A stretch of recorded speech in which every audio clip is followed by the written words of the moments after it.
Самая ужасная тюрьма в мире. Тюрьма – ужасное место для каждого человека. Однако в мире есть как минимум 10 самых страшных тюрем с нечеловеческими условиями содержания и жестоким отношением к арестантам. О них мы рассказали в одном из наших недавних выпусков. Сегодня мы решили раскрыть всю правду о самой кровожадной тюрьме в мире. В сравнении с ней многие европейские тюрьмы похожи больше на дома отдыха, нежели на места заключения. Нахождение в таком учреждении – настоящая игра на выживание, в которой редко выигрывают заключенные. Считается, что основная задача тюрьмы – перевоспитание человека. Многие страны, такие как Норвегия, Нидерланды и Дания, практикуют именно такой подход. Но, к сожалению, в мире полно тюрем, которые лишь носят название «исправительное учреждение», но на самом деле являются оплотом насилия, унижений и, говоря откровенно, просто смертельно опасны для заключенных. Перед тем, как мы приступим, не забудьте подписаться на этот канал, ставить лайк и написать комментарий, на какие темы вы ждете ролики, а также нажимать на колокольчик, чтобы не пропускать наши новые интересные видео. Заваривайте чаек, доставайте панкейки и поехали! Самая страшная тюрьма в мире находится в Бразилии. Чтобы понять, когда и для чего было построено это учреждение, необходимо вернуться на столетие назад.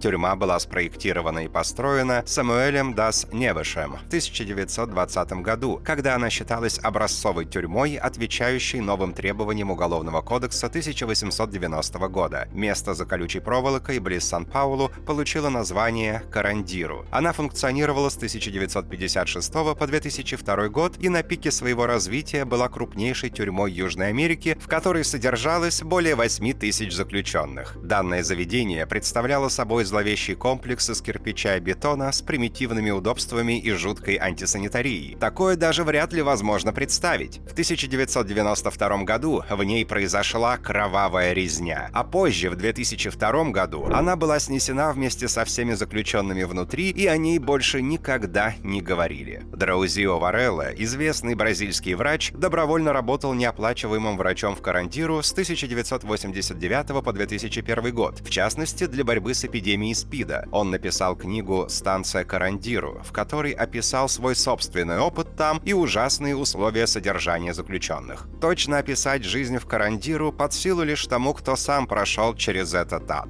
Одновременное количество заключенных тюрьмы могло быть от 7,5 до 10 тысяч человек, и на всю эту армию преступников приходилось менее 1000 сотрудников. Служащие учреждения работали в 4 смены, поэтому в лучшем случае одновременно в тюрьме находилось не более 250 надзирателей и охранников. По большому счету, узники были предоставлены сами себе. Именно поэтому в казематах Карандиру процветали насилие, наркомания и разврат. Каждый 5-й заключенный был ВИЧ-инфицированным. При этом медицинская помощь в тюрьме была крайне примитивной. Заключенные Карандиру десятками умирали от болезней, ран, полученных в конфликтах с сокамерниками, а также от лишения жизни самого себя. Мы думаем, что вы прекрасно понимаете, что нам нельзя на Ютубе произносить такие слова. Очень часто при проведении операций в тюремной больнице игнорировали анестезию, а учитывая царящую в корпусах грязь, выжить после серьезной болезни было совсем непросто. За всю историю существования тюрьмы произошло несколько жестоких бунтов с большим количеством смертей. Да и в целом, многим известно, что ситуация с преступностью в Бразилии выглядит печально. Еще хуже криминальная обстановка в стране была в 90-х годах минувшего века. В связи с высоким уровнем преступности арестованных в стране было очень много. В бразильских тюрьмах то и дело вспыхивали бунты заключенных. Каковы причины столь частых беспорядков на зонах? Большинство мятежей происходит из-за переполненности камер. Это основной мотив тюремных бунтов.